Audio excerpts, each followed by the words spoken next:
Olá, queridos alunos do sexto ano, tudo bem com vocês? Eu espero que sim, tá?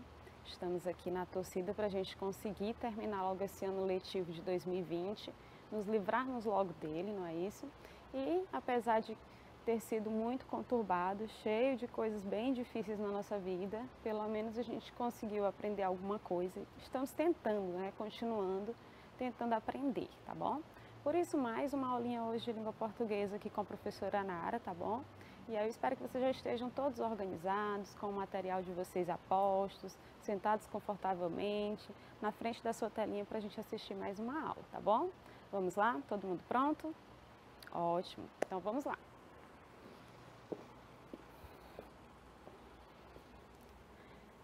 Certo, pessoal. A gente vem estudando vários gêneros textuais ao longo dessa jornada, não é isso? A gente já conheceu vários gêneros textuais, já trabalhamos gêneros que vocês têm em contato o tempo todo, né? E hoje a gente tem mais um gênero textual para ser trabalhado aqui nas nossas aulas, tá bom? Na nossa aula pela TV. Ao longo aí de mais 2, 3 aulas, a gente vai falar sobre esse gênero textual e sobre as habilidades que vocês já têm costume aí, já sabem como funciona, não é isso? O gênero de hoje é a homepage. Já ouviram falar nisso? Professora, nunca ouvi falar. Mas calma, tá? Já já vocês vão ver que mesmo não sabendo o nome, mesmo não tendo contato com o nome, já tiveram contato com esse gênero textual em algum momento da vida de vocês, tá bom? Então a gente já sabe como funciona. Vamos ver logo a nossa habilidade, tá? Que é essa aqui, que a gente vai trabalhar nesse gênero textual chamado homepage. A habilidade é essa, pessoal. Ler de forma autônoma, tá bom? Selecionando procedimentos e estratégias de leitura adequados a diferentes objetivos, levando em conta características dos gêneros e dos suportes. Vocês sabem que estão em contato com textos o tempo todo na vida de vocês, não é? Textos escritos, textos falados, tá bom?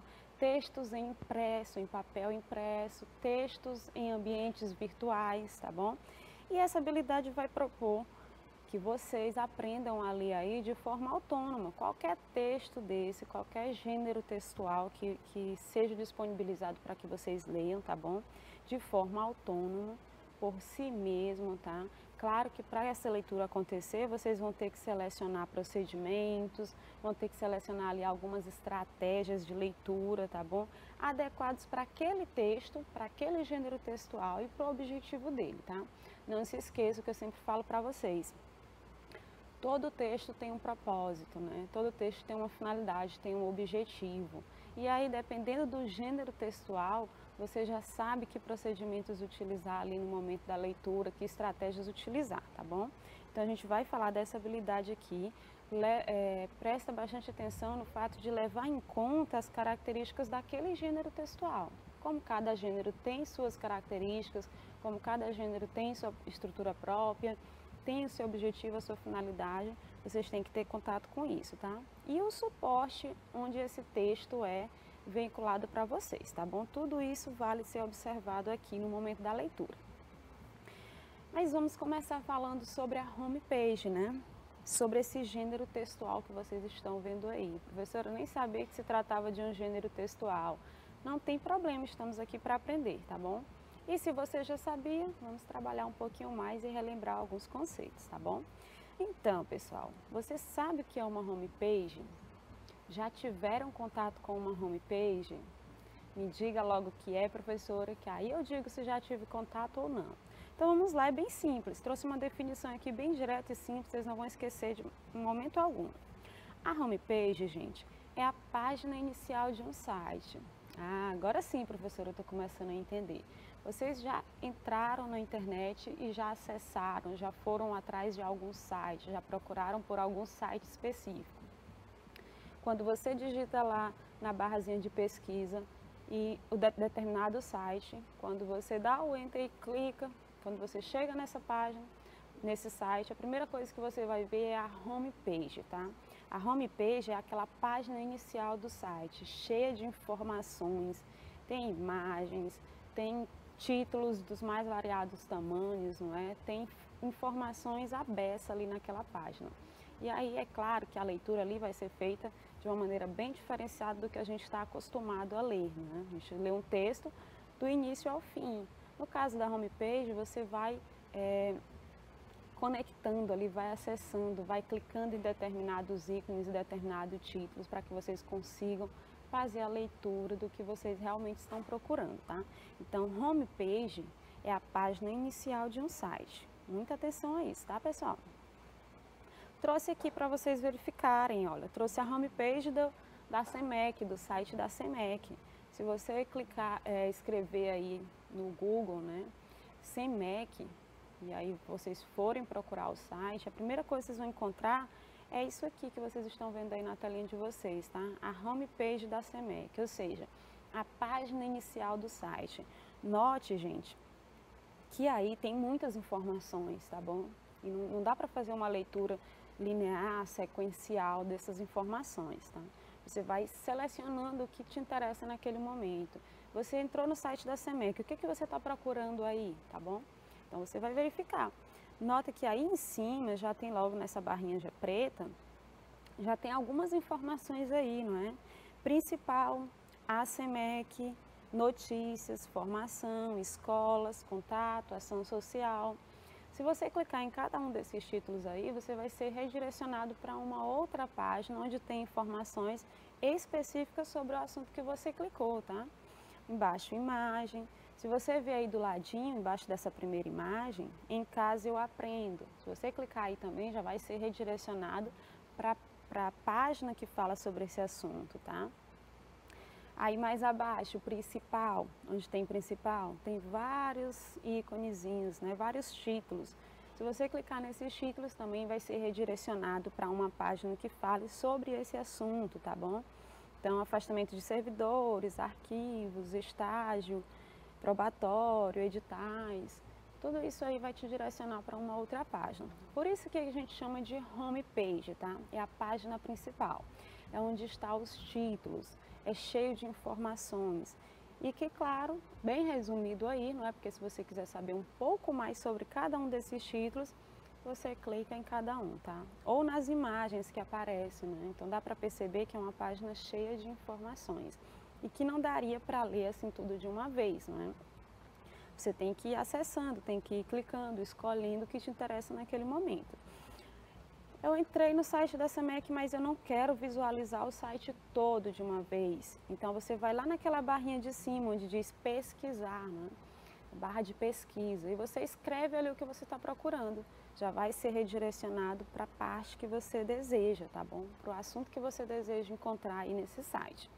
Então todo mundo entendeu que é uma homepage, né? É a página principal de um site, tá bom?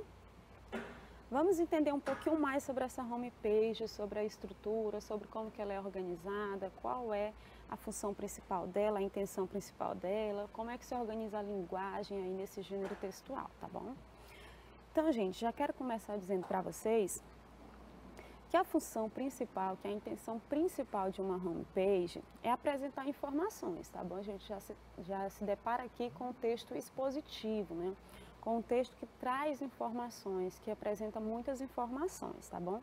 E essas informações é sobre a instituição ou sobre a organização. Ou seja, dentro daquele site ali, você vai encontrar informações a respeito dele, tá?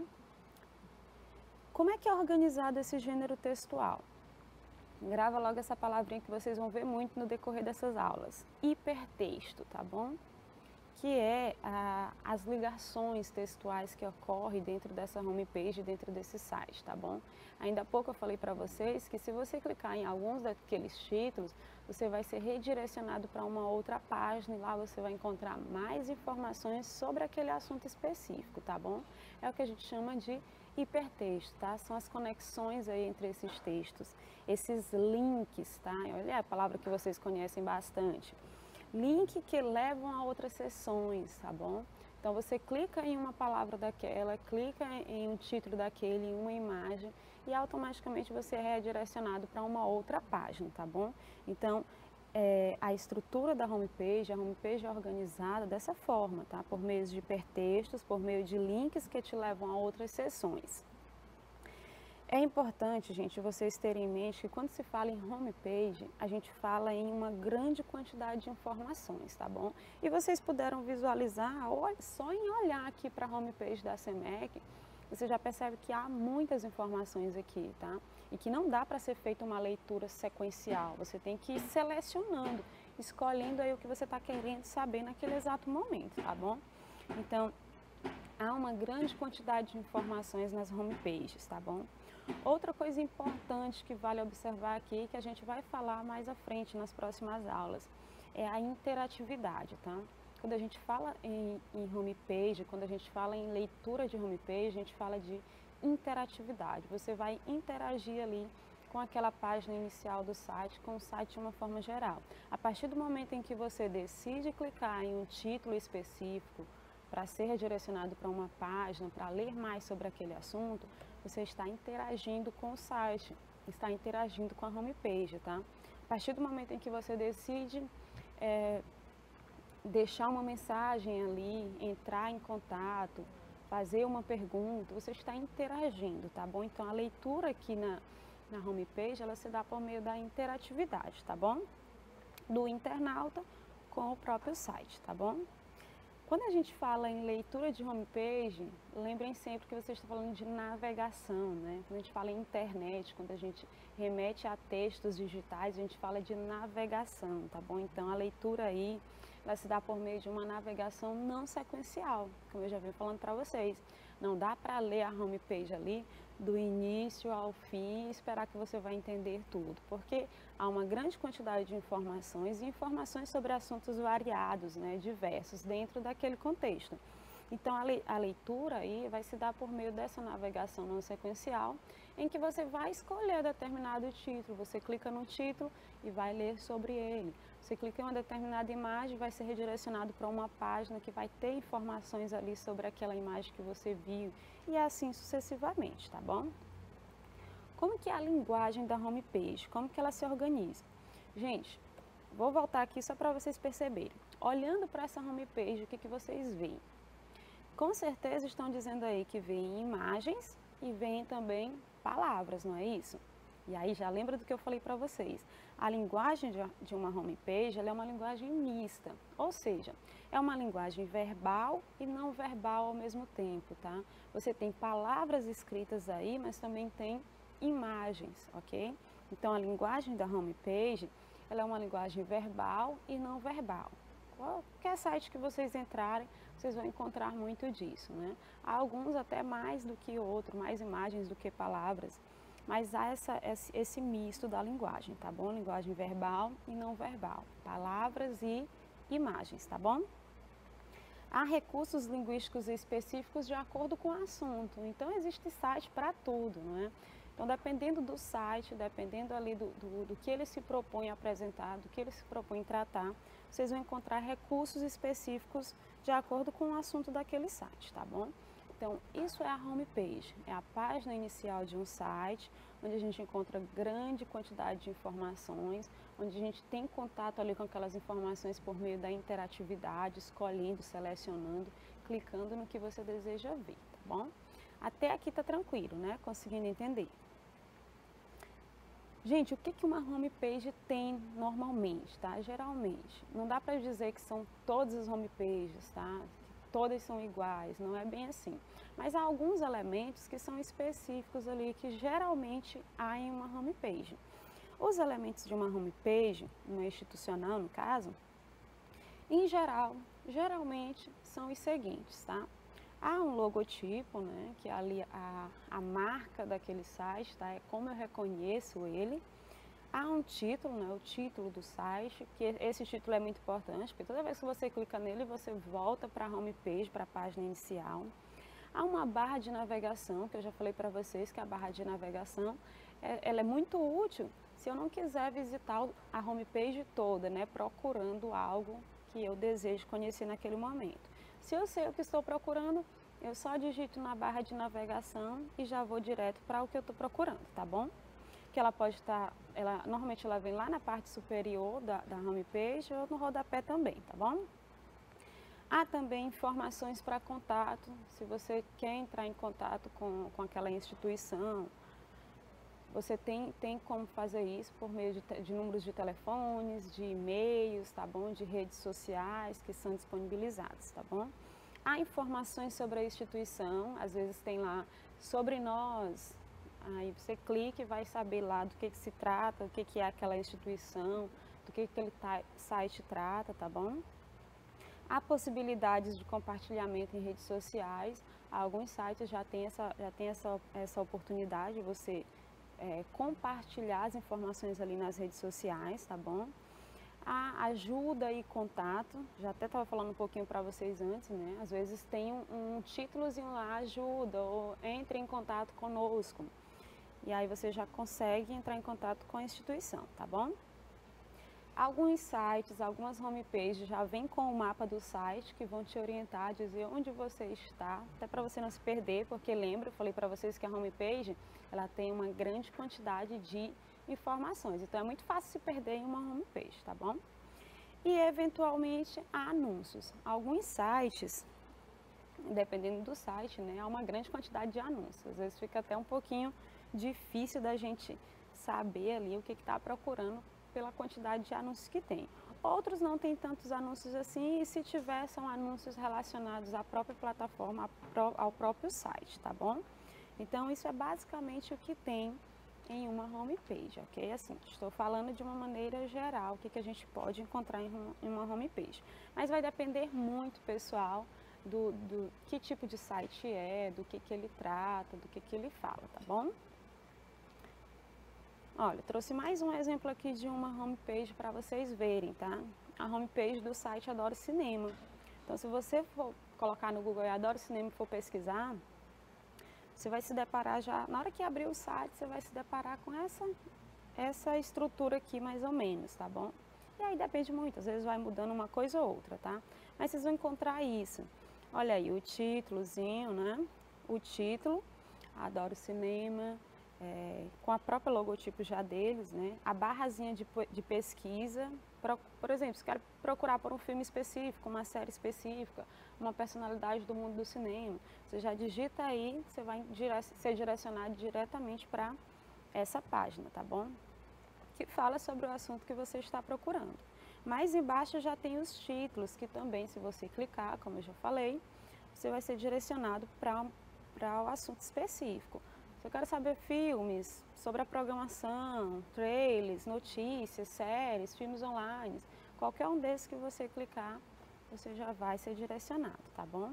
E aí continua, vai aparecer mais informações. Eu trouxe alguns prints aqui da página, não deu para fazer toda, né? Se você descer a barra de rolagem mais um pouquinho, você vai se deparando com essas informações. Nota que a quantidade de informação é muita, tá? É muita coisa mesmo que a gente encontra, tá, gente? Hashtag melhores filmes, hashtag melhores filmes de comédia, qualquer um desses títulos, se você clicar, você é direcionado para a página que fala especificamente sobre isso. A homepage em si traz assuntos diversos, informações diversas. Quando você clica em um determinado título, uma determinada imagem, você é direcionado para algo específico, tá bom? E aí aqui no finalzinho você já se depara com as informações, né, de siga-nos nas redes sociais, aí tem aí as informações, entre em contato, tá bom? Falando um pouquinho mais quem somos, ok? Então é muita informação. Tô até correndo um pouquinho porque senão não dá tempo de falar tudo isso, tá bom, gente? Mas aí façam uma experiência depois de entrarem em um site como esse e darem uma analisada na homepage como um todo, tá bom? E tentem ir clicando, selecionando para ser direcionado para coisas específicas. E aí, pessoal, para dar continuidade à nossa aula, trouxemos aqui a leitura do gênero do dia, tá bom? Que é a homepage, que é uma homepagezinha que está até no livro de vocês, tá bom? Você já percebe aí que de cara já é algo que a gente encontra no meio virtual, tá? No meio digital. É um gênero textual específico do meio digital, tá bom? Então tá aí, já tem até, dá para perceber até a telinha de um computador, não é? Então a gente já encontra aqui Parque das Aves, tá bom? A homepage é do Parque das Aves. Você já vê que lá em cima, ali no cantinho direito, né? Tem ali 3 bandeiras, tá bom? O que essas bandeiras querem dizer? Por que elas estão ali, tá bom? Vamos chegar lá. Mais embaixo tem os títulos, né, aí coloridos, o parque, atrações, trabalho e educação. Como eu disse para vocês, se você clicar em cada um deles, você vai ser direcionado para uma página específica que fale sobre o assunto. Se você for descendo mais, você vai encontrar mais informações, tá bom? Tarifas ou onde estamos, né? O mapazinho que eu falei para vocês que aparece, trazendo informação de onde encontrar esse parque das aves, tá bom? E aí mais embaixo, imagens de várias aves, tá bom? Conservação, turismo, educação. Se você clicar em cada um, você vai ser direcionado para uma página específica que fale só sobre aquele assunto ali específico, tá bom? Então, essa é a homepage que a gente vai utilizar aqui para responder as nossas questões, ok?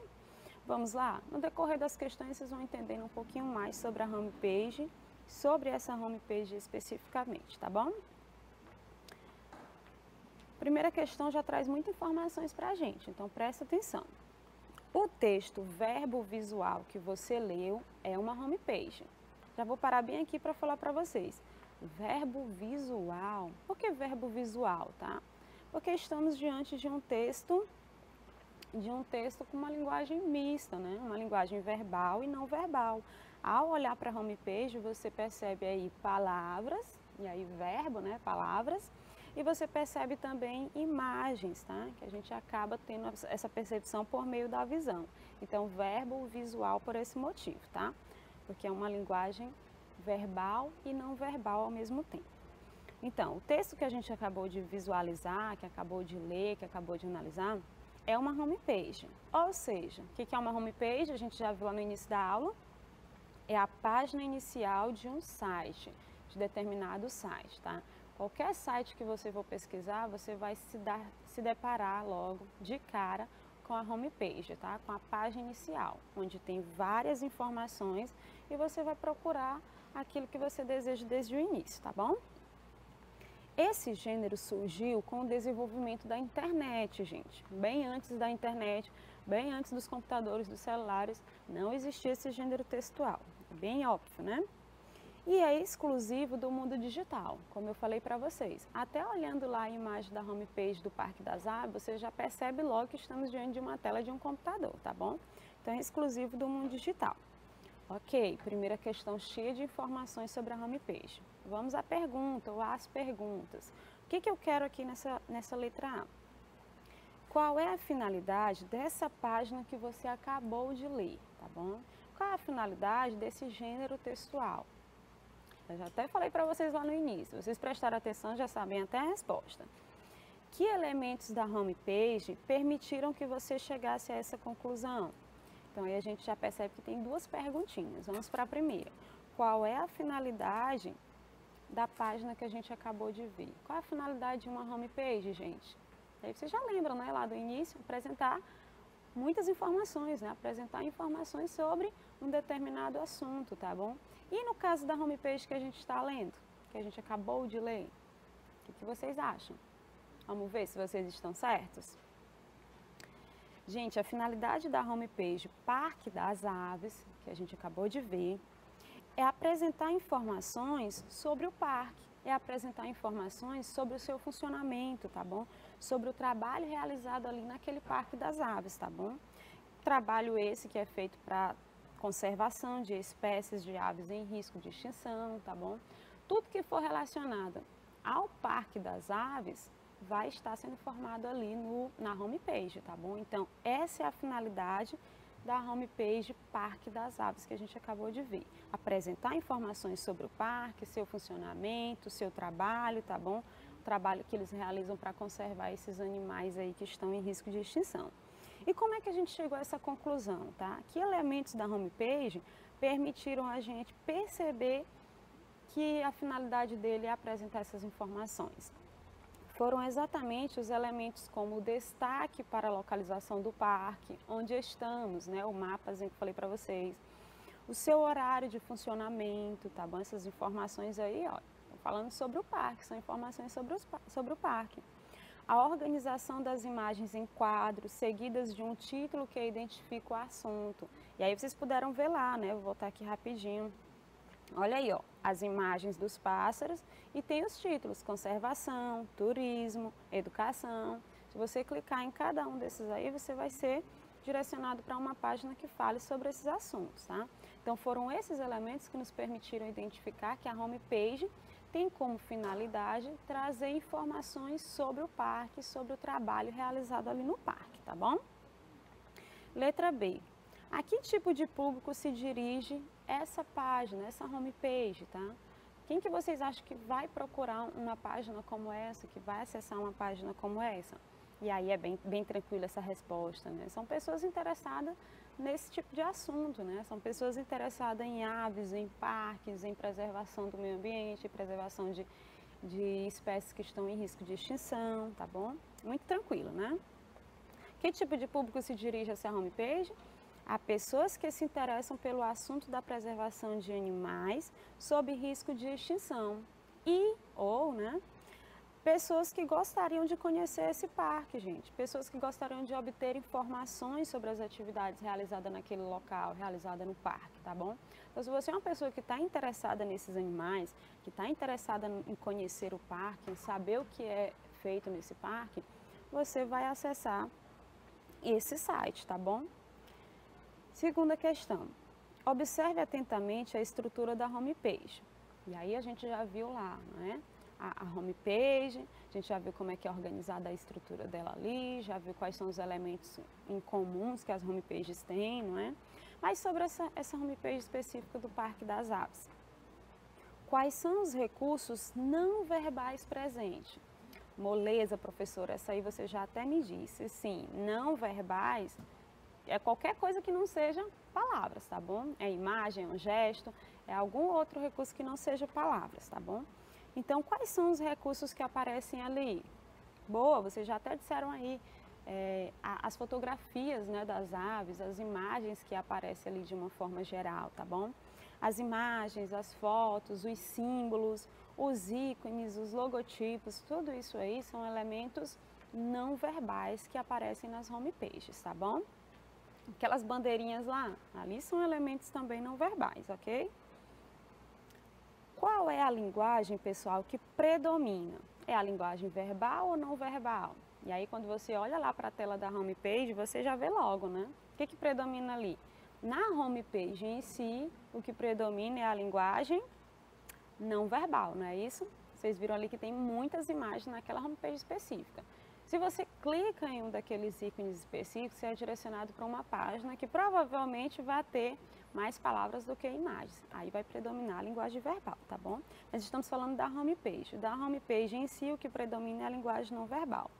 Em sua opinião, por que você acha que isso acontece?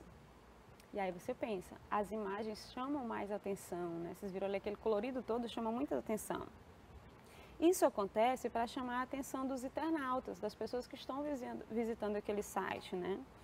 A homepage possui apelo visual, então o chamar ali a atenção é feito por meio da visão, né, desse apelo visual.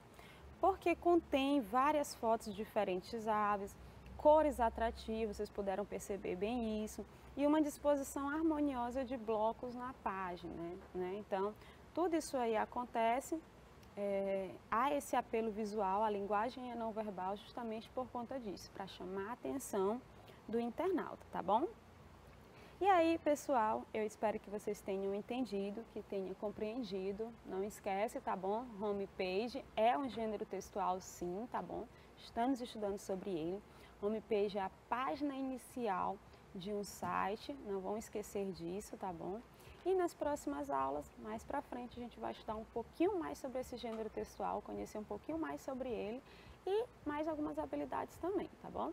Espero que vocês tenham gostado e a gente se vê na próxima aula. Tchau, tchau!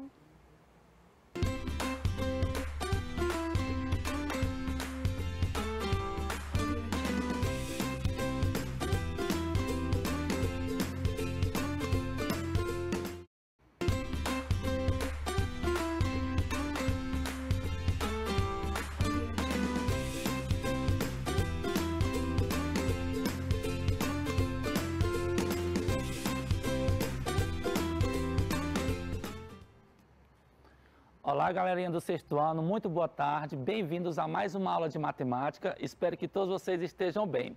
Já estamos quase concluindo os conteúdos do nosso conteúdo desse ano letivo, não é verdade? Faltam apenas 2 semanas para concluirmos.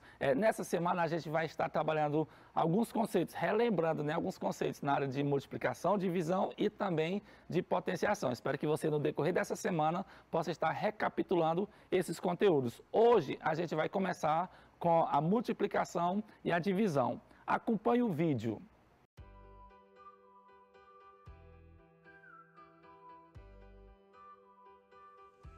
A multiplicação é uma das 4 operações básicas da matemática. Ela veio para facilitar o cálculo da soma de fatores iguais, como por exemplo, em vez de somar o 3 5 vezes de forma repetida, basta multiplicar o 3 pelo 5. Observe que nas duas maneiras o resultado será o mesmo. Não só na vida escolar, mas de um modo geral, aprender a tabuada de multiplicação pode te proporcionar muitos benefícios. O aluno que quiser se dar bem na multiplicação, sem dúvidas, ele deve aprender a sua tabuada. Ela servirá como base para a resolução de muitos exercícios, bem como nas contas do dia a dia. Veja alguns questionamentos que podem ser respondidos por meio da operação de multiplicação. Quanto devemos pagar por 3 caixas de suco se cada unidade custa R$ 4,00? É simples. Basta multiplicar o total de caixas de suco pelo preço unitário, isto é, 3 vezes 4. Logo, devemos pagar R$ 12,00. Segundo exemplo, qual o número máximo de alunos que podem ser comportados sentados em uma sala de aula com 5 fileiras e que cada fileira possui 6 carteiras? Como 5 vezes 6 é igual a 30, então o número total de carteiras dessa sala de aula é 30. Desse modo, podem ser comportados sentados no máximo 30 alunos nessa sala de aula. Último exemplo, quantas combinações diferentes conseguimos formar com 4 saias e 5 blusas? Se você fizesse todas as combinações, veria que o resultado seria o mesmo que 4 saias vezes as 5 blusas. E, portanto, conseguimos formar até 20 combinações diferentes. Essas são apenas algumas de uma infinidade de perguntas cotidianas que podemos responder a partir da tabuada de multiplicação. Além disso, saiba que estudar a tabuada é uma ótima maneira de estimular o bom funcionamento do seu cérebro.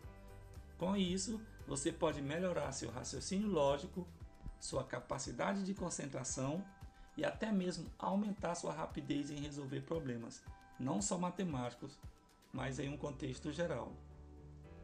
Se você ainda não se convenceu dos benefícios de estudar a tabuada de multiplicação, aqui vai um ótimo motivo para você se convencer de vez. Quem sabe multiplicação aprende mais rápido a divisão.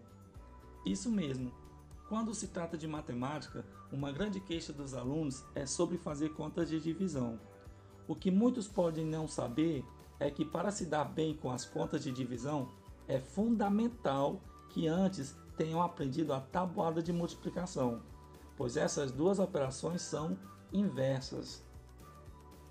Por exemplo, alguém que sabe que 9 vezes 3 é igual a 27, provavelmente será ágil em responder que o resultado da divisão de 27 por 9 é igual a 3, ou que 27 dividido por 3 é igual a 9. Veja mais alguns exemplos. Como 2 vezes 4 é igual a 8, então 8 dividido para 4 é igual a 2, ou 8 dividido por 2 é igual a 4. Próximo exemplo. Como 5 vezes 8 é igual a 40, então 40 dividido para 8 só pode ser 5. Ou então 40 dividido por 5 só pode ser 8. E por último, como 7 vezes 9 é igual a 63, Logicamente, 63 dividido por 9 é igual a 7, ou 63 dividido por 7 é igual a 9. Você sabia? A palavra tabuada vem de tábua, daí o U. Na Grécia Antiga, usavam-se tábuas de argila ou pedra para fazer cálculos. Elas funcionavam como gabaritos para tornar mais rápidas as transações comerciais. Pitágoras, filósofo e matemático grego do século VI a.C., criou uma tabela que permite efetuar as operações da multiplicação da tabuada tradicional que temos hoje. O Museu do Cairo guarda um exemplar da invenção, escrita numa tábua de argila. Seria, por assim dizer, a trisavó da calculadora eletrônica ou do computador. Ok, vamos exercitar mais uma vez a multiplicação?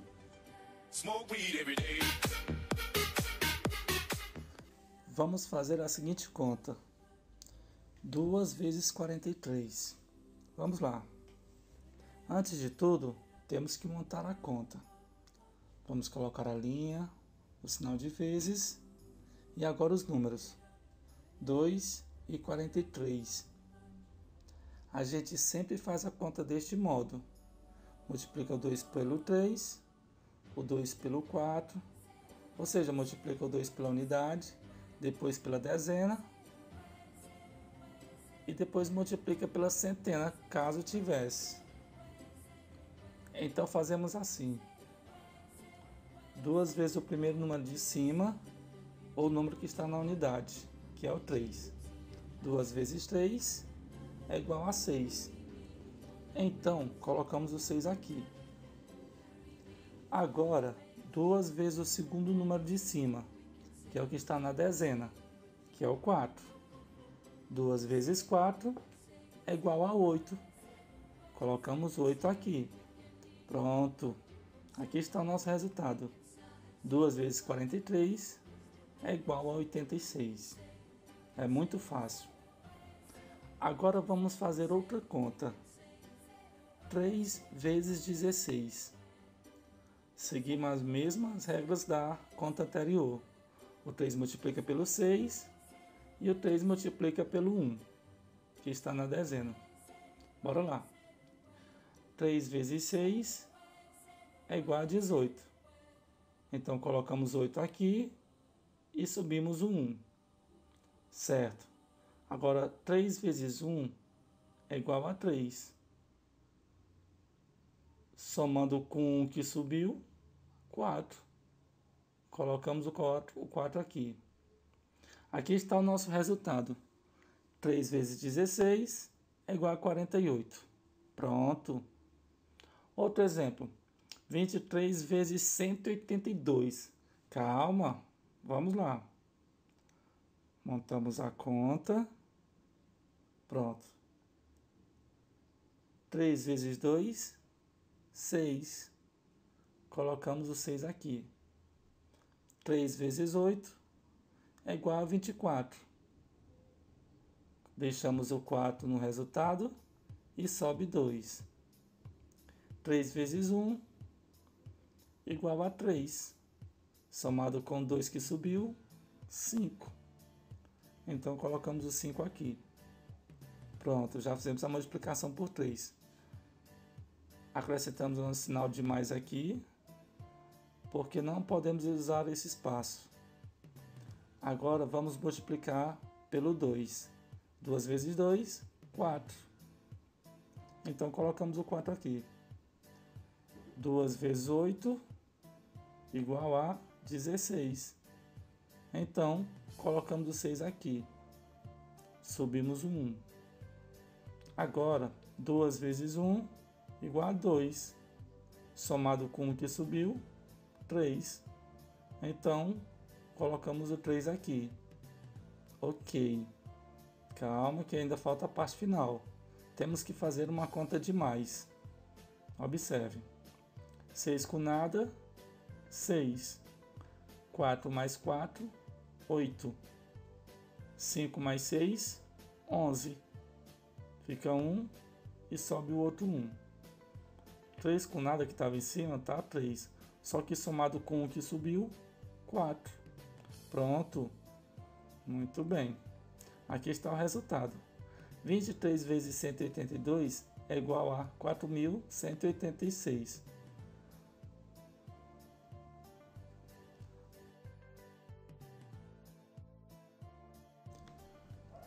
Ok, vamos aqui conhecer algumas propriedades da multiplicação que vão nos ajudar no momento de resolver algumas questões, algumas contas que envolvem multiplicação.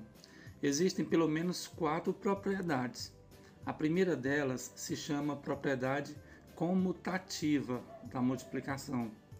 A segunda delas se chama associativa. A terceira se chama propriedade distributiva. E outra propriedade se chama elemento neutro. Então vamos conhecer que propriedades são essas: comutativa da multiplicação, associativa da multiplicação, distributiva da multiplicação e elemento neutro da multiplicação. A propriedade comutativa diz que a ordem dos fatores não alteram o produto. Ou seja, você não precisa se preocupar se eu vou multiplicar 2 vezes 3 ou 3 vezes 2, porque na realidade o resultado será o mesmo. Tanto faz você fazer 2 vezes 3, que dá 6, ou fazer 3 vezes 2, que também dá 6. Outro exemplo, 7 vezes 12 é a mesma coisa que 12 vezes 7. Não tem problema você fazer do menor para o maior ou do maior para o menor. Nesse momento aí, tanto faz.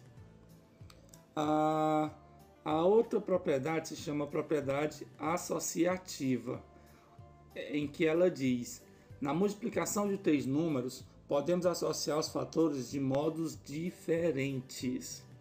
Como assim? Por exemplo, temos os números 2 vezes 5 vezes 9. Você vai observar que o 5 está associado ao 2 através do parênteses, mas não vai ter problema algum se você associar o 5 ao 9, que está aí já na frente do resultado. O resultado será o mesmo. Tanto faz 2 vezes 5 vezes 9 associando 2 com 5, como 2 vezes 5 vezes 9 associando 5 com o 9. Outro exemplo, 4 vezes 9 vezes 3. Você vai observar que o 9 está associado ao 3, mas não tem problema se você associar o 9 com 4, como está aí na frente. 4 vezes 9 vezes 3. Essas associações não alterarão o resultado. Você pode fazer de ambas as maneiras que o resultado será sempre igual. Terceira propriedade se chama propriedade distributiva, em que ela diz que na multiplicação de um número com a adição de 2 parcelas, você multiplica o número por cada parcela, já que são 2, né? E no final você soma os resultados obtidos. Como assim? Observe a seguinte situação: 5 vezes 3 mais 4. Você vai observar que aparece um sinal de mais nessa conta aqui, né? É uma multiplicação, porém aparece o sinal de mais. Então você vai observar que o 5 está multiplicando os dois que estão dentro do parênteses, o 3 e o 4. Então você fica à vontade. Ou você soma o 3 com 4, que dá 7, e que portanto a conta iria ficar 5 vezes 7, que dá 35. Ou então você pode associar, você pode multiplicar o 5 por cada uma das parcelas que estão dentro do parênteses. 5 vezes 3 e depois 5 vezes 4. Somando ambas os fatores, né? Porque 5 vezes 3 mais 5 vezes 4. O resultado de 5 vezes 3 é 15 e o resultado de 5 vezes 4 é 20. Totalizando 15 mais 20, 35. Lembra que lá no começo eu falei que se você quisesse juntar o 3 mais 4, que dá 7, 7 vezes 5, que dá 35? Pois é, você juntando as duas parcelas ou não, utilizando a propriedade distributiva, o resultado será o mesmo, não tem problema. E por último, vamos aqui para o elemento neutro da multiplicação. Quem será?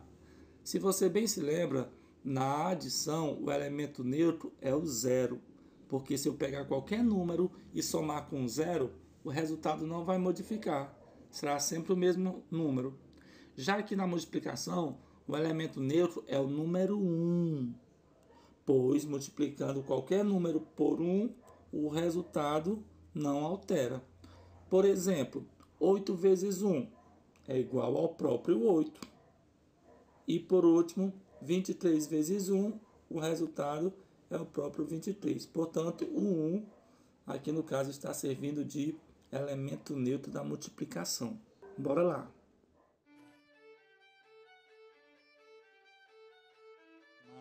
Divisão.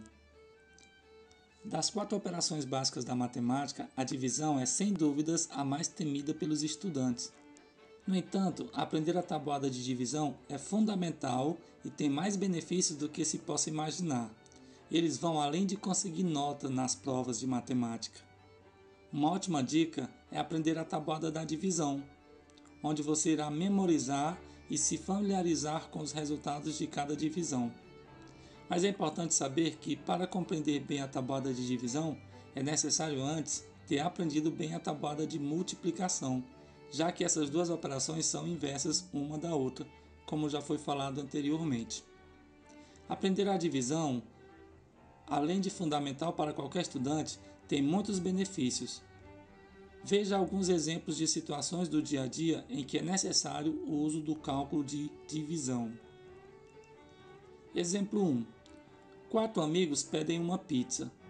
Supondo que a pizza tenha 8 fatias, qual a quantidade de pizza que cada um poderá comer se eles repartirem de forma igual? Nesse caso, a conta a ser feita é 8 dividido para 4, que é igual a 2. Ou seja, é preciso dividir o total de fatias pelo total de pessoas a comerem a pizza. Logo, pelo resultado obtido, descobre-se que cada um poderá comer 2 fatias de pizza. Vamos para o próximo exemplo. Os pais de Carla lhe dão R$50 por semana para que ela possa comprar seus lanches na escola. Ela decide que o mais conveniente é dividir esse dinheiro em 5 partes iguais para não correr o risco de ficar sem lanchar algum dia da semana.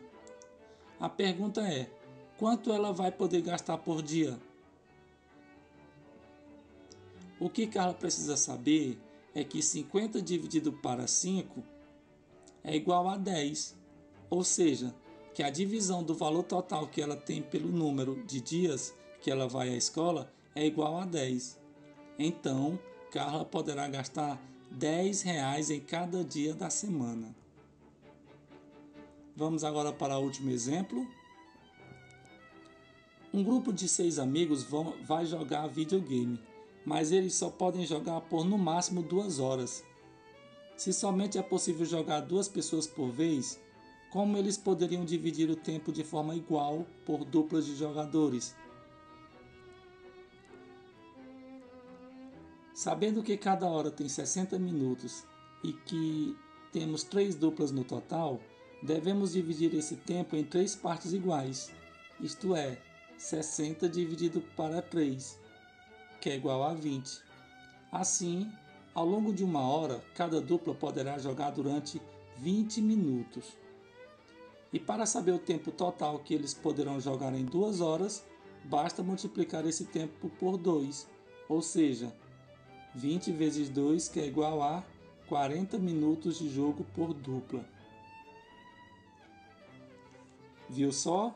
Quantas situações podemos precisar fazer contas de divisão? Mas você pode estar se perguntando, o que fazer quando tiver contas de divisão maiores, que são difíceis de serem feitas mentalmente? Nem sempre você vai conseguir resolver todas as contas de divisão de cabeça. Muitas vezes você vai precisar de papel, caneta e mais alguns conhecimentos sobre o processo de divisão. O que acontece é que normalmente uma conta complexa pode ser resolvida em etapas e cada uma dessas etapas consiste em resolver contas menos complexas, como por exemplo essas que você aprende ao estudar a tabuada. Então, aprender a tabuada de divisão te ajudará a resolver contas de divisão complexa com menos dificuldades e em menos tempo. Muito bem, vamos para mais uma atividade?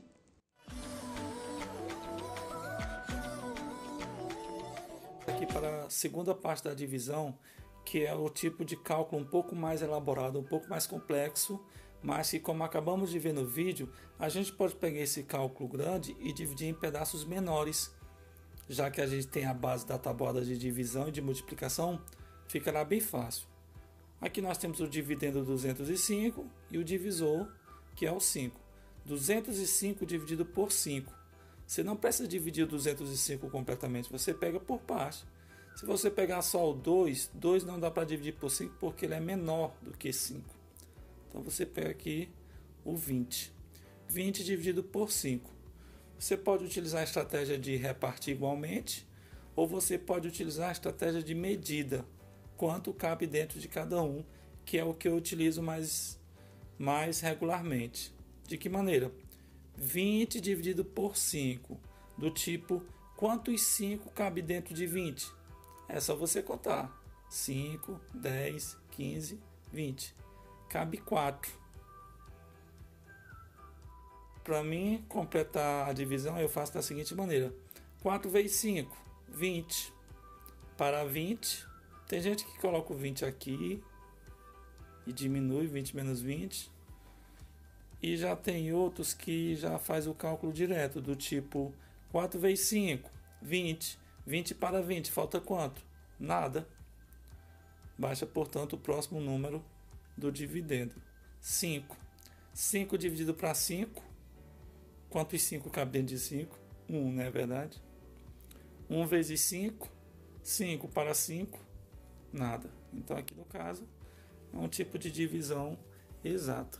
205 dividido para 5 dá 41 e não sobra nada. Então, essa é a nossa resposta. Muito bem. Vamos aqui para mais uma divisão. 136 dividido para 4. Bem, o 1 não dá para dividir pelo 4, então você pega o próximo número, completando, portanto, o número 13.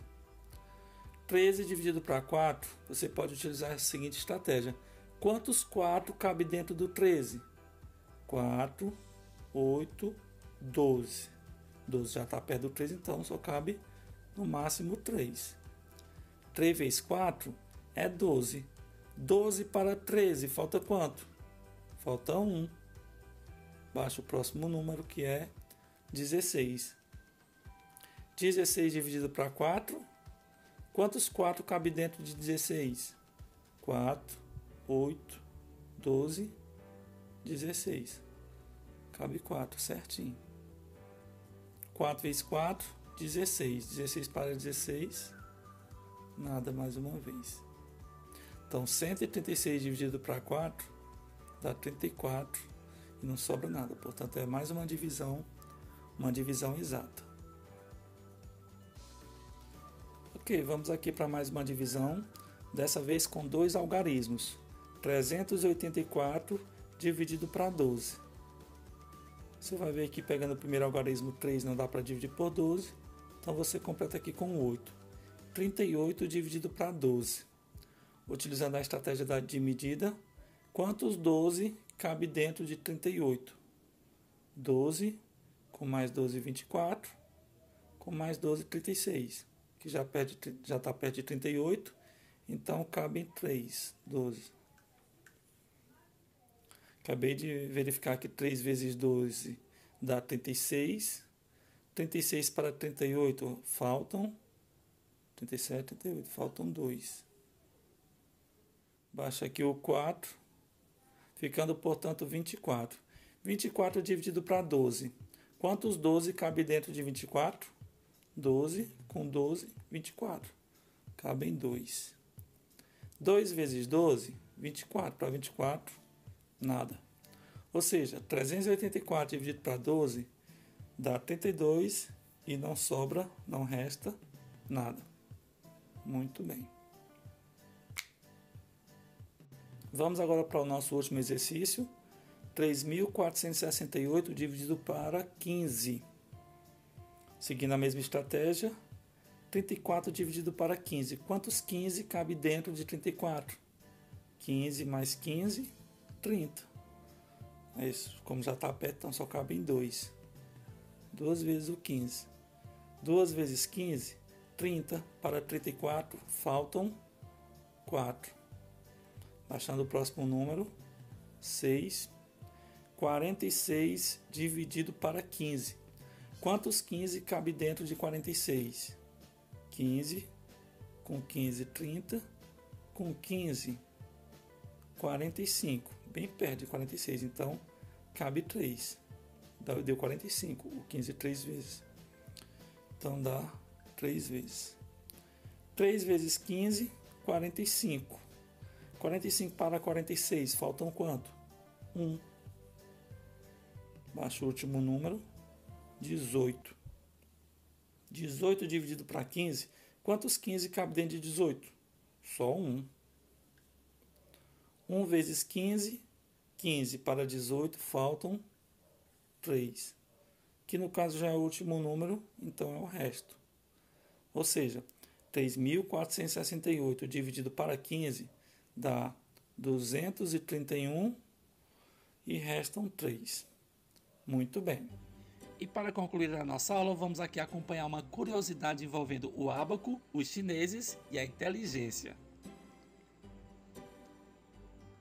O ábaco foi inventado no século XI e hoje é amplamente usado na China. Estudiosos dizem que essa prática arraigada em sua cultura é responsável por cultivar fortes bases matemáticas na juventude chinesa, permitindo que o país conte com essa competência para construir sua reputação de excelência matemática. 加56，小朋友一起说等于1876、3580、1985。非常好。 Pesquisas que mostram a ligação entre o uso do ábaco e a aptidão matemática revelaram como essa prática milenar também faz sua parte do desenvolvimento do cérebro. Quando uma criança manipula as contas do ábaco ao fazer um cálculo matemático, ela faz uma série de rápidas trocas de sinal entre suas mãos e seu cérebro. Foi descoberto que isso estimula ambos os hemisférios direito e esquerdo do cérebro, o que promove um desenvolvimento rápido e balanceado.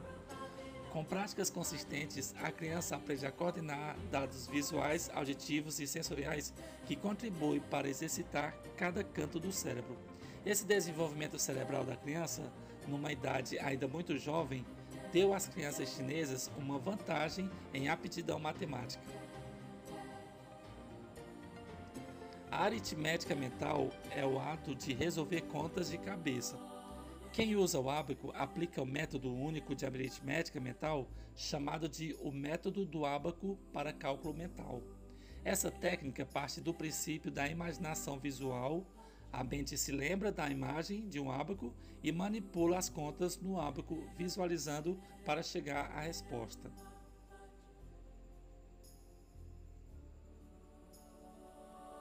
O hemisfério esquerdo do cérebro acompanha a lógica e o direito à criatividade. Portanto, os cálculos matemáticos normalmente contam com o lado esquerdo do cérebro. Mas porque o método de aritmética mental usando o ábaco requer a visualização do objeto, o lado direito também é exercitado e desenvolvido. Isso é importante porque é no lado direito do cérebro que está a origem da inteligência. Mas, além do ábaco, parece haver ainda outros motivos culturais para a proficiência matemática dos chineses. Ideogramas chineses são formados por uma composição de diferentes traços. Quando uma criança aprende a escrever, ela deve contar os traços cuidadosamente ao seguir a ordem em que são feitos. Considerando que crianças chinesas aprendem a escrever aos 2 anos de idade, essa introdução precoce à contagem de números e às sequências precisas dá às crianças uma alta sensibilidade aos números. Muito bem, lembraram das ideias, dos conceitos da multiplicação e da divisão? Chama a atenção de vocês para a nossa próxima aula de amanhã, que estaremos falando no caso de potenciação. Muito obrigado pela atenção, tenha uma ótima tarde, tchau, tchau.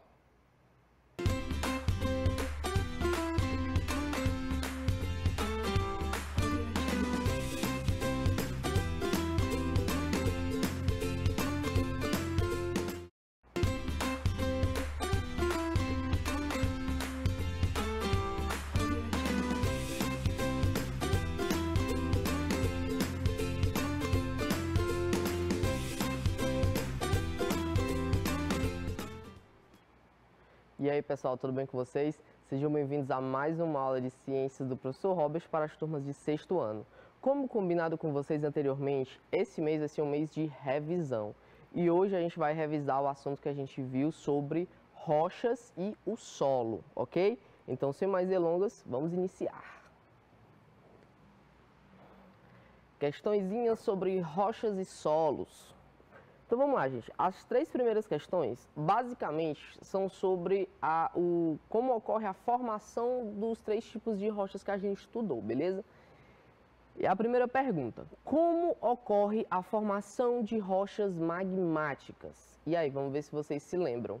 Vou dar 30 segundinhos para vocês responderem essa daqui.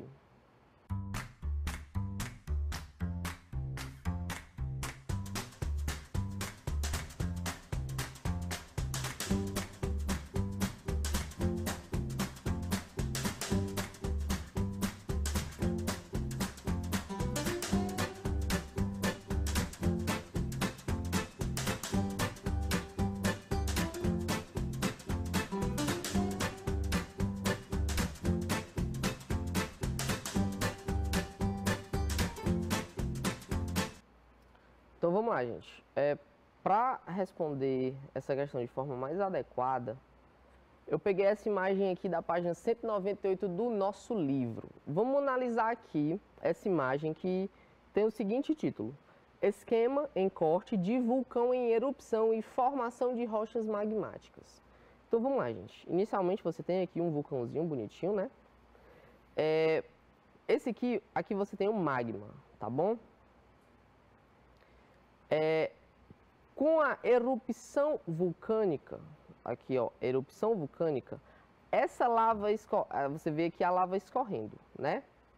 Por conta do endurecimento dessa lava, o endurecimento dessa lava dará origem a rochas magmáticas, tá? Mas rochas magmáticas do tipo vulcânicas, tá bom? Do tipo vulcânicas, certo? E aí a gente também tem outro tipo de rocha magmática, que são as plutônicas. Professor, qual que é a origem dessas rochas magmáticas plutônicas? Essas daqui, gente, é quando o magma que fica preso sob a superfície pode endurecer, tá bom? Então ele é, ó, aqui dentro da superfície. E aí, dando origem, então, às rochas magmáticas plutônicas. Então, se esse endurecimento for dentro da superfície, a gente chama de rocha magmática plutônica. Se for fora da superfície, se for aqui na parte externa, a gente chama de rocha magmática vulcânica, tá bom? Então é dessa forma aqui que ocorre a formação de rochas magmáticas, sejam elas vulcânicas ou plutônicas, certo? Agora, falando um pouco de vulcão, gente, esses daqui são os vulcões, a distribuição de vulcões no mundo. Perceba uma coisa.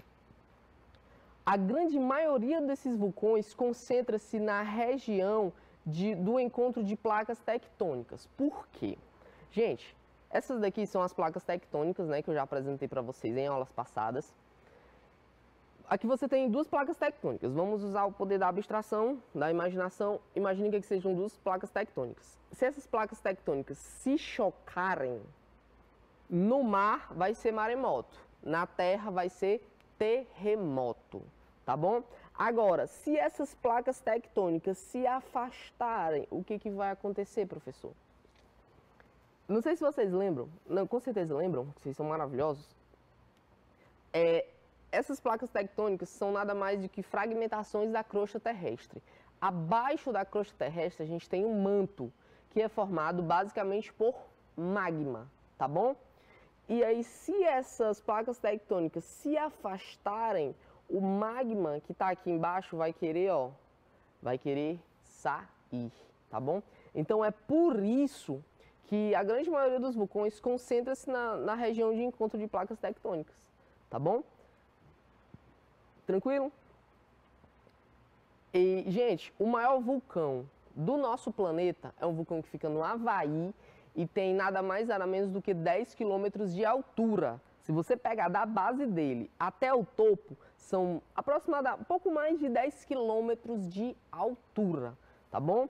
O nome dele, se não me engano, é Mauna Loa, tá? Fica lá no Havaí e tem toda essa altura, e se você pegar ele de uma ponta a outra, são mais de 200 quilômetros.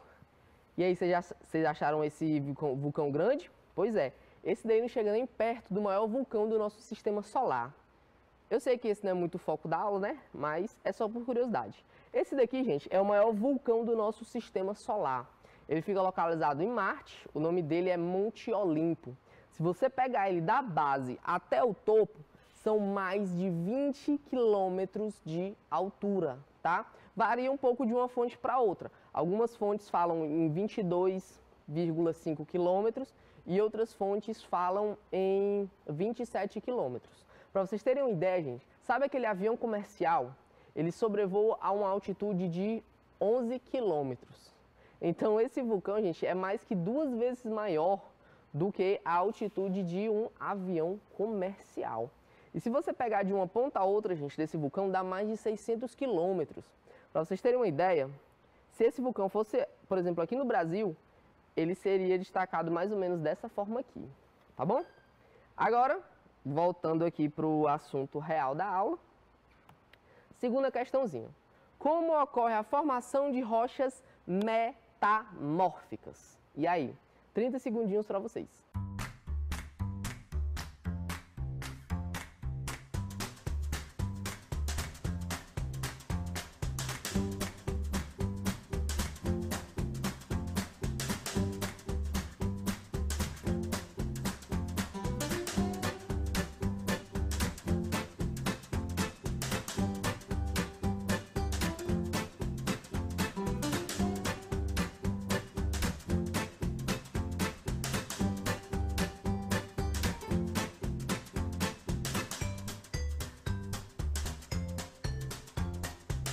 Então vamos lá, gente. A resposta mais adequada seria mais ou menos essa daqui, ó.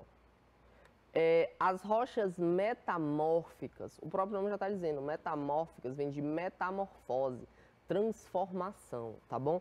São formadas pela transformação de outras rochas em condições específicas de temperatura e pressão. Então, inicialmente você tinha uma rocha magmática ou uma rocha sedimentar. Por conta de condições específicas de temperatura e pressão, essa rocha sofreu uma transformação. E aí, quando ela sofre essa transformação, ela deixa de ser uma rocha vulcânica ou sedimentar e passa a ser chamada de rocha metamórfica. Ok? Tranquilinho essa daqui, né? Vamos agora para a terceira questão. Falando em rocha sedimentar, eu quero agora que vocês me digam como ocorre a formação de rochas sedimentares. Sedimentares, o próprio nome já está dizendo, né? 30 segundinhos para vocês.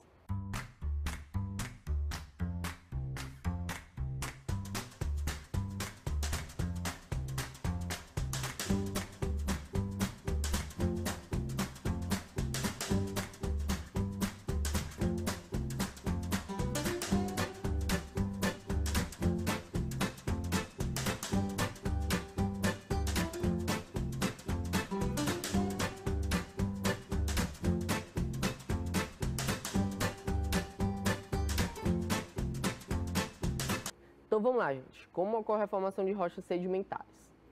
Sedimentares, você pode ligar a sedimentos. E aí, imagine só que você tem uma pedra, essa pedrinha aqui, ó. Vocês já ouviram aquele ditado, água mole em pedra dura, tanto bate até que fura? Pois é. Por conta de agentes externos, também pode ser agentes, deixa eu ver, salvo engano, não.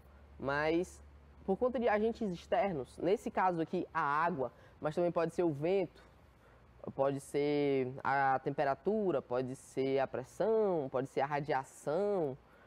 Por conta de diversos fatores externos, essa rocha, gente, ela vai se desgastando, sendo desgastada ao longo do tempo, tá? Nesse caso aqui é por conta da água, mas os mais famosos são por conta do vento, tá bom? Então, esse vento, essa água, esses agentes em geral, eles vão desgastando essa rocha, tá? Criando sedimentos, tá bom? E aí, a definição de rochas sedimentares, aliás, a formação de rochas sedimentares são formações naturais, resultantes da consolidação de fragmentos de outras rochas, tá? Então, inicialmente você tinha uma rocha aqui. E aí, por conta desses agentes externos, essa rocha ali, ó, ela vai se fragmentando, formando então os chamados sedimentos, tá bom? Nesse processo, os sedimentos eles vão se unir, vão se consolidar e aí vão dar origem a rochas sedimentares, beleza? Então é dessa forma aqui que ocorre a formação das rochas sedimentares. Gente, uma dica que eu dou para vocês. Perceba o nome aqui, ó. Rochas sedimentares. Sedimentares vem de sedimento, tá? Então toda vez que falar de rochas sedimentares, já ligue a sedimentos, que aí você já pode ligar a desgaste de outro tipo de rocha, beleza? Essa daqui, ó, rocha metamórfica. Metamórfica vem de metamorfose, transformação. Então, toda vez que falar de rocha metamórfica, você já pode ligar a alguma outra rocha que sofreu uma transformação, beleza? Por conta de temperatura e ou pressão. E essa primeira, gente, que a gente estudou, rochas magmáticas. Magmáticas vem de magma. Toda vez que você fala de magma, você pode ligar a vulcões, tá bom? Então, é dessa forma aqui que ocorre a formação de rochas magmáticas. Detalhe, rochas magmáticas também podem ser chamadas de rochas ígneas, beleza? Tranquilo? Você também pode encontrar esse nome em questões. Dito isso, feita essa revisão, vamos agora para a quarta questão, que pede o seguinte. Aqui a gente já está falando um pouco de solo, tá bom? Um pouco de solo, um pouco de rocha. Observe as imagens a seguir. Gente, na verdade é a imagem a seguir, né? Essa daqui, gente, é o fóssil de um nodossauro, tá bom? Ó, para vocês terem uma ideia, o nodossauro seria mais ou menos assim. Esse daqui é o fóssil mais bem preservado que a gente tem hoje, tá bom? Quanto à ocorrência dos fósseis, eu quero que vocês me digam o seguinte. Os fósseis, a exemplo da imagem anterior, costuma se formar apenas em um tipo específico de estrutura rochosa, em virtude de suas características de formação. Os tipos de rochas que permitem a fossilização são... A questão só tá pedindo para você falar qual que é o tipo de rocha que permite a fossilização, tá bom? Letra A, as metamórficas. Letra B, as sedimentares. Letra C, as magmáticas. Ou letra D, as ígneas. Aí eu vou dar um minutinho aqui para vocês lerem as alternativas com atenção e me falarem qual que é o tipo de rocha que permite a fossilização.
Então vamos lá, gente.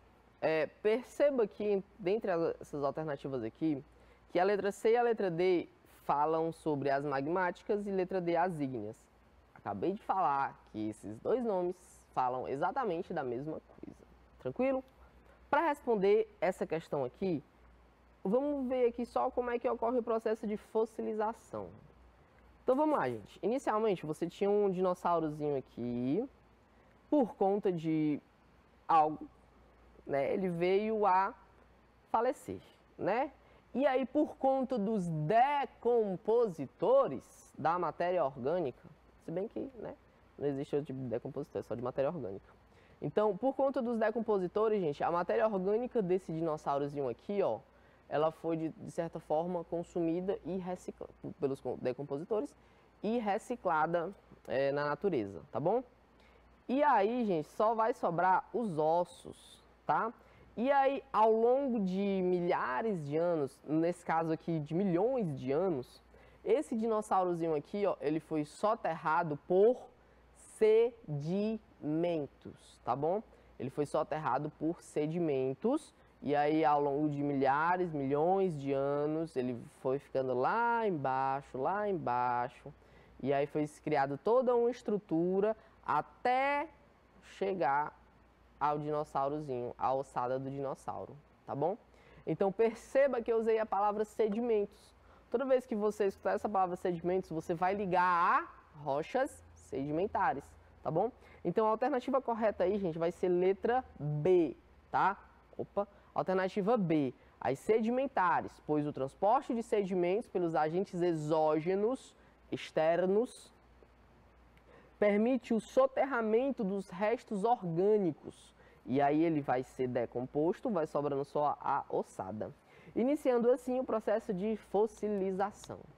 Gente, se não fossem os decompositores, consumindo a matéria orgânica, por exemplo, desse dinossauro aqui, a gente facilmente conseguiria coletar uma quantidade maior de DNA, podendo aí então replicar esse dinossauro aqui, né? Criar como se fosse um clone desse dinossauro aqui. Só que a gente tem 4 filmes, né? O filme Jurassic Park, mostrando que essa não é uma boa ideia, tá bom? É a natureza dizendo o limite dela. Então a resposta seria mais ou menos assim, ó. Vou explicar com calma. Somente através do processo de sedimentação. Somente através do processo de sedimentação. Então você só encontra fóssil em rochas sedimentares.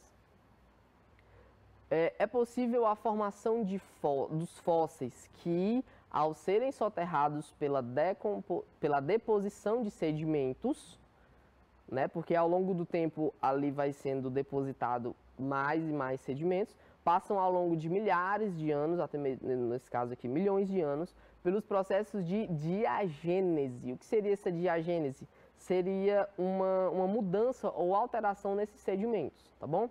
Também passa pelo processo de compactação, um sedimento vai ficando acima do outro e vai compactando aquele local, e também de cimentação, que só ocorre em rochas sedimentares, tá bom? Em função do fato de elas serem formadas a partir da decomposição do solo e de outras formações rochosas, tá bom? Então, nesse caso aqui, ó, ele está explicando bem direitinho aqui, ó, que as rochas sedimentares são formadas a partir da decomposição do solo, tá bom? Por conta de agentes externos. Aquele solo ali, ou aquela rocha vai sendo desgastada, transformando em sedimentos, e aqueles sedimentos são transportados também por agentes externos para outros locais, tá bom? Então, toda vez que falar de fóssil, rocha sedimentar, sempre, sempre, sempre. Tranquilo? Então vamos agora para a quinta questão. Agora a partir daqui, gente, a gente vai começar a falar de solo, tá bom?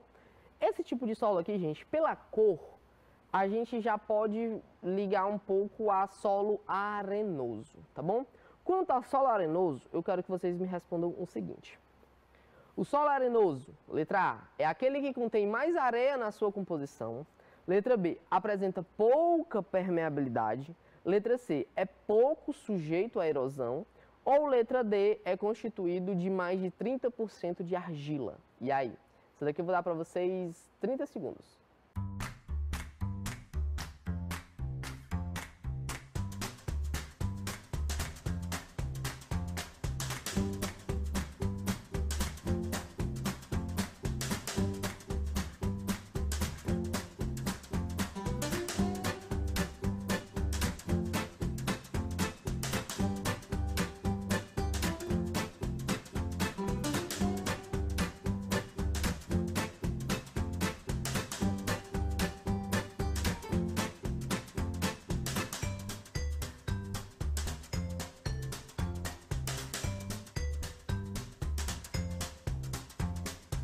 Então vamos lá, gente.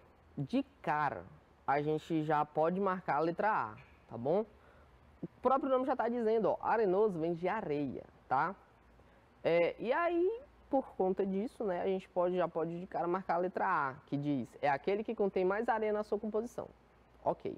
Agora vamos analisar a letra B, C e D. A letra B fala o seguinte, apresenta pouca permeabilidade. Então vamos lá, gente. Areia lembra o quê? Lembra praia. Experimente, próxima vez que vocês forem à praia, ou então se vocês tiverem um solo arenoso próximo à sua residência, pegue um copo com água, 3 dedinhos de água, jogue aquela água ali nesse solo arenoso. Perceba que muito rapidamente mesmo, aquela água ela vai penetrar no solo. Então esse tipo de solo, na verdade, ele não tem pouca permeabilidade, ele tem muita permeabilidade.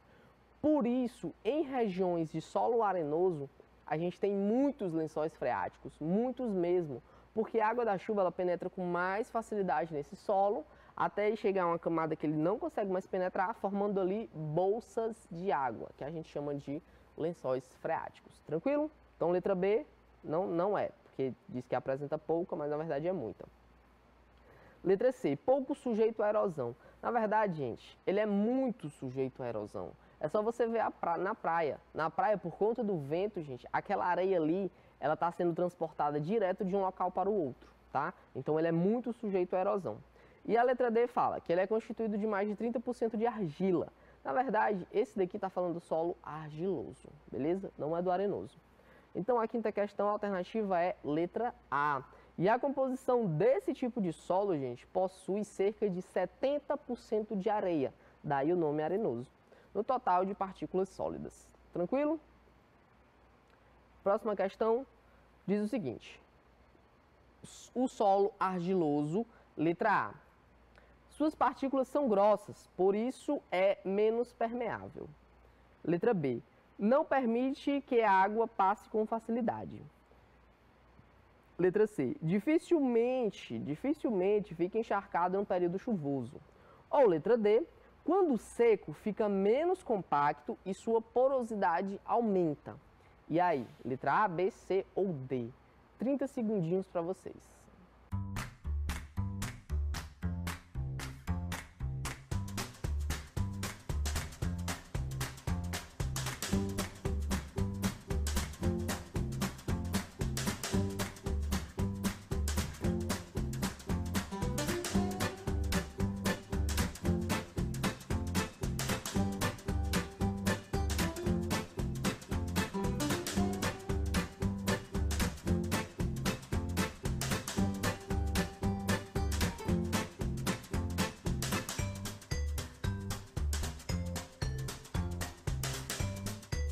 Então vamos lá, gente. A letra A diz o seguinte, as suas partículas são grossas, por isso ela é menos permeável. Menos permeável do que quem? Menos permeável do que o solo arenoso. Essa daqui, gente, de cara, também a gente já marcaria a letra A, tá? Porque as partículas do solo argiloso, elas são um pouco mais grossas comparadas ao solo arenoso, tá bom? Por conta disso, ele é menos permeável, tá bom? Então, letra A de cara. A letra B diz, não permite que a água passe com facilidade. Na verdade, ele é menos permeável sim, só que ele ainda admite que a água passe ali com certa facilidade, tá bom?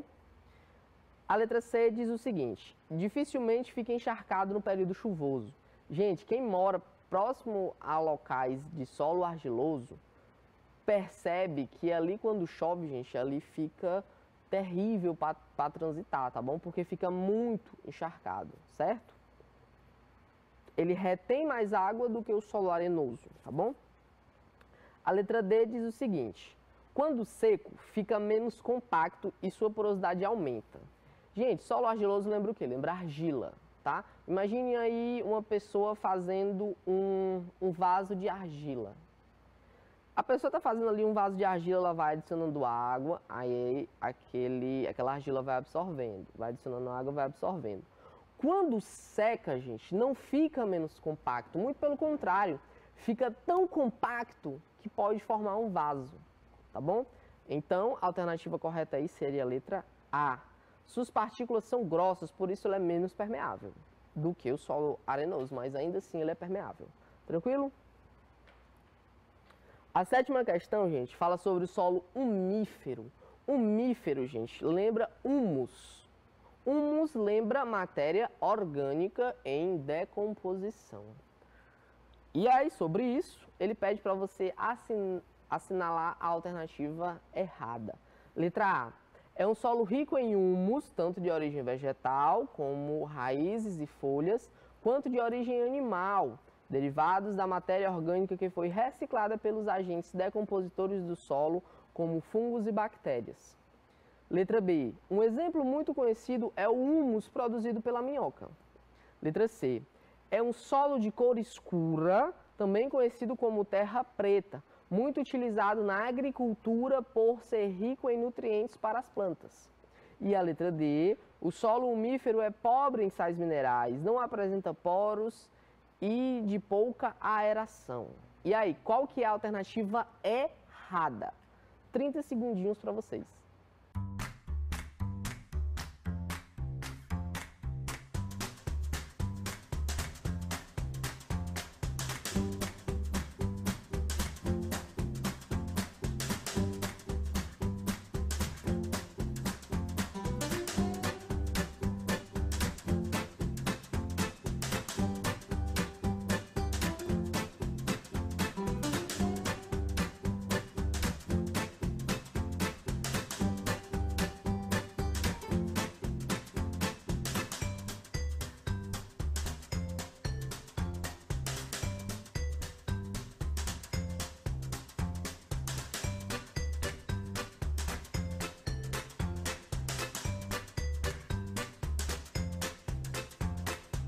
Então vamos lá, gente, vamos analisar cada uma das alternativas. A letra A fala que o solo, esse tipo de solo é rico em humus, tá? O que é humus mesmo? Matéria orgânica em decomposição, seja ela de origem vegetal, como raízes e folhas, quanto de origem animal, tá? Que são derivados de matéria orgânica que foi reciclada pelos agentes decompositores do solo, como fungo e bactéria. Gente, perfeito, definição perfeita aqui de solo umífero, tá? Então a letra A está correta. A letra B, um exemplo muito conhecido é o humus produzido pela minhoca. Gente, a minhoca é uma grande produtora de humus, tá bom? A minhoca chega a produzir de 3 a 4 vezes mais cocô, né? Do que o seu próprio peso. Isso por dia, tá bom? Então isso, gente, produz muito humus, tá? É tanto que em algumas regiões que você quer tornar o solo ali mais fértil, o que você faz? Você coloca a minhoca ali, tá bom? Ela vai literalmente comer a areia, vai absorver os nutrientes que ela precisa e ela vai jogar fora o resto, certo? Tornando aí, então, o solo mais fértil. Então a letra B está perfeita. Letra C. É um solo de cor escura, também conhecido como terra preta. Muito mesmo, tá? Utilizado na agricultura por ser rico em nutrientes para as plantas. Gente, esse tipo de solo é simplesmente o solo mais rico em nutrientes que a gente tem por conta dessa decomposição, tá? Eu até falei para vocês que lá na floresta amazônica tem um solo que a gente chama de serrapilheira, que ali você tem uma camada de matéria orgânica em decomposição. Isso faz com que os nutrientes, eles vão todos para o solo. Se não fosse por isso, a nossa floresta amazônica, ela seria literalmente um deserto. Tá bom? Então a letra C está perfeitamente correta. E a letra D diz o seguinte: o solo umífero é pobre em sais minerais. Muito pelo contrário, gente, ele é muito mesmo rico em sais minerais, justamente por conta dessa decomposição. Então, como a sétima questão, que é a alternativa errada, a gente já achou a nossa alternativa errada, letra D, tá bom? Alternativa D. Então, gente, essa foi a aula de hoje. Espero que vocês tenham gostado, espero que vocês tenham entendido, compreendido a importância desse assunto, tá bom? Porque por todo lado que você olha, quase todo lado que você olha, né, você encontra ali rochas e solo, tá bom? Então é muito importante a gente aprender as características tanto das rochas quanto dos solos, tá bom? Então é isso, eu vou ficando por aqui, fiquem bem e até a próxima.